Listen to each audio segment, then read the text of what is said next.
Boys and girls, ladies and gentlemen, Whovians all around the world, ladies and gentlemen, who we thought was going to be our savior and has turned into nothing more than a giant disappointment. Russell T. Davies himself is coming out there and, of course, trying to retcon the lore of Doctor Who, much like Chris Chibnall did, except in, of course, a way that is only unique to Russell T. Davies himself, because he believes that his personal identity and the way he identifies and the people he decides to share his bedroom with are the most important thing, and it has to be interjected completely and totally into Doctor Who in every way, shape, or form.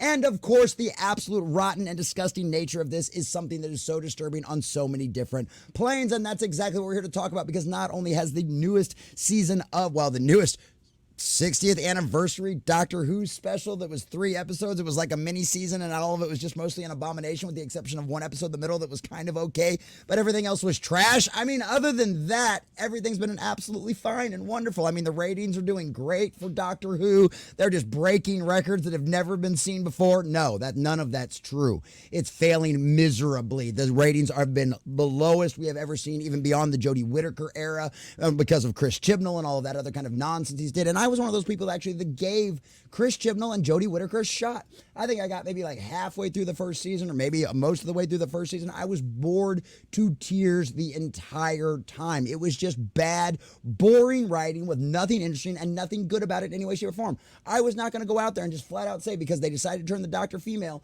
that it was going to be a problem, right? I don't have a problem with a black Doctor either. I have no problem with any of this. What I have a problem with is you destroying the lore, you destroying what's always been established about this character. And now you want to come out here and say that, well, the Doctor's always been a little light in the loafers. He's always been very uppity. He's always been a little not straight. Even though literally every bit of Doctor Who lore has talked about nothing more.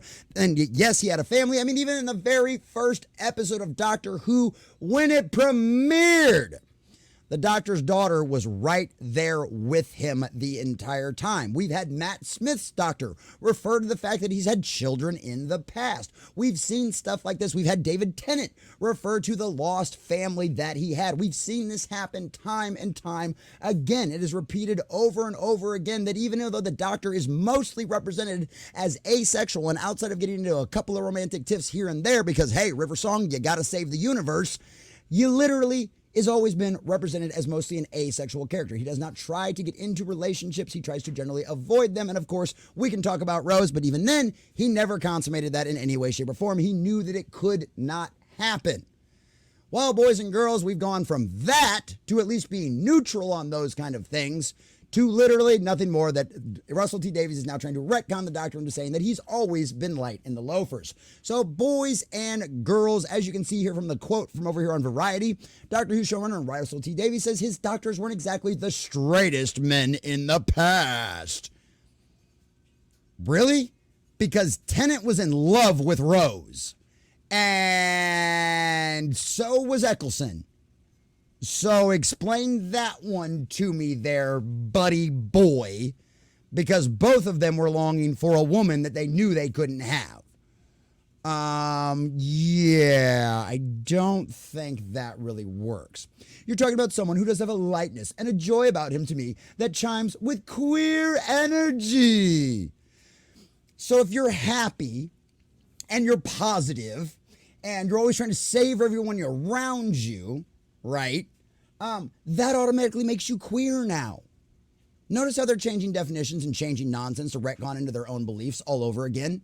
This is insanity. This is nonsense. Russell T. Davies has officially become a full-blown acolyte for the cult. He is fully and totally possessed by the spirit of the age. And sadly, this is probably something we should have seen coming. Because unfortunately, with the lifestyle he lives, he's surrounded by these kind of people. He's surrounded by the acolytes of the cult and are constantly being fed the same brainwashing nonsense that everybody inside of these bubbles lives in and gets regurgitated to them time and time again. So maybe it was Disney's influence. Maybe Disney did push him a little bit farther into all of this kind of nonsense, or maybe he willingly walked right into it. Either way, he is the one, he is the showrunner. He is the writer. He is the one responsible for all of this kind of stuff. And this has gotten so outrageously bad, because literally right here, Doctor Who regenerates. How God He Got was historic casting. Russell T Davies returned, and a Disney Plus deal revolutionized the franchise. And it's just more of the exact same kind of fluffer nonsense. You try to talk about any of the kind of actual stuff that's going on there, and it's like literally he's gotten going on and says it's literally one of them situations over and over again. Well, the Doctor's sexuality has never been labeled. Even Variety has to admit that. In Gatwa's first episode as the lead, The Church on Ruby Road, which premiered as the traditional Doctor Who Christmas special, viewers see him dancing in a kilt and references his long, hot summer with Harry Houdini. Yeah. And remember in the specials, the 60th anniversary specials, we had David Tennant's Doctor referred to a race-swapped historical character as, yeah, he's kind of hot. So obviously leading right into this nonsense. And though Davies insists he didn't set out to be revolutionary in casting the next Doctor, we auditioned men, women, black, white, non-binary actors, and actors whose sexuality was their own private matter, he says. Well, but these are exactly the type of barriers I like to break. Oh, it wasn't your intention, but these are the barriers you like to break. So it was your intention. You're literally admitting that in the exact same sentence. You said it wasn't your intention. It's very hard for anyone to stop me doing these things. You'd have to be pretty brave executive to say, don't go there. To me, I'm sure there are people thinking that, but I wouldn't work with them, would I? Oh, yes, an executive doing their job and coming in there and stopping you from further devastating an already mostly dead franchise. Yes, that would be such a horrible, horrible thing. Russell T Davies. You know, I'd imagine back in the early years of New Who, back when Eccleston was coming in and when Tennant was coming in, I'd imagine there was probably still some common sense folk left inside of the BBC that told you couldn't do this kind of stuff. They were probably the only thing that stopped you from doing this in the mid-2000s and going beyond. Like, it's insanity. It sounds like Russell T Davies has always been like this and has always wanted to do this. Fortunately enough, in the past, someone was willing to pull his reins back and hold him in so he'd actually, because he is a good writer. He can write incredible stories when he wants to, when he's not pushing an agenda, when someone's actually reining a creative in and telling him, hey, you need to pull things back a little bit. You need to pull things back a little bit. This is supposed to be a family show.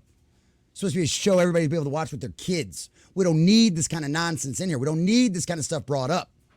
All right? Just 86, all of it. We don't need to talk about any of it. But no. That can't happen. The agenda must be above absolutely everything else. Davies, a self-professed Doctor Who super fan, says he never stopped watching the show after he handed over to Stephen Moffat. Yada, yada, yada. Bunch of other nonsense. Star Trek, Star Wars, Doctor Who, global audience, yada, yada, yada. I want every person in the world to watch Doctor Who. Gardner says of the power of Disney Plus, we can just get bigger and better reach, and it feels exactly where Doctor Who should be. Do these people not know what's going on inside of Disney? Do they not have any? Do they live in such a bubble that they don't understand that the Disney Plus streaming service is failing miserably? It's cost the company billions of dollars that they will never recover because they put out crappy television. And now they've licensed to Doctor Who to distribute that on their streaming service and have influence over that as well. How's that working out for them? Tell me, how many of those Doctor Who episodes made it into the Nielsen's top 10 charts? How many? I can tell you. 0. Why? Because people like Russell T Davies, people like Chris Chibnall, and people over at the BBC that allowed this kind of nonsense, and obviously Disney's going to encourage this kind of nonsense to continue to be pushed, especially in a family-friendly show, because that's what they like to do. That's exactly what they like to do over at Disney. They love pushing the agenda. They absolutely love it. And now, once again, as all things go, it seems in the modern era, everything Disney touches turns to dust. You thought Doctor Who was dead already? Well, guess what, boys and girls? They're going to grind it up and tell you to snort it like it's pixie dust. Well, guess what? That's not happening. I'll go back and keep watching my New Who. I'll go back to my Eccleston days. I'll go back to my Tennant days. I'll keep reviewing that every Sunday at 6 p.m. on Rumble with my friends. We'll remember the good times because you will never, ever take that from us. We remember when Doctor Who was good. which is why we keep talking about this, which is why we will keep calling out people like you, Russell T. Davies. It's why we called out people like Chris Chibnall, and it's why we will continue to call out monstrous, disastrous dumpster fire of companies like Disney, whose only goal is to push an agenda. And franchises and fans and money be damned in the process. So go ahead, Russell T. Davies. Enjoy your queer freedom. Inject all the queerness you want into Doctor Who.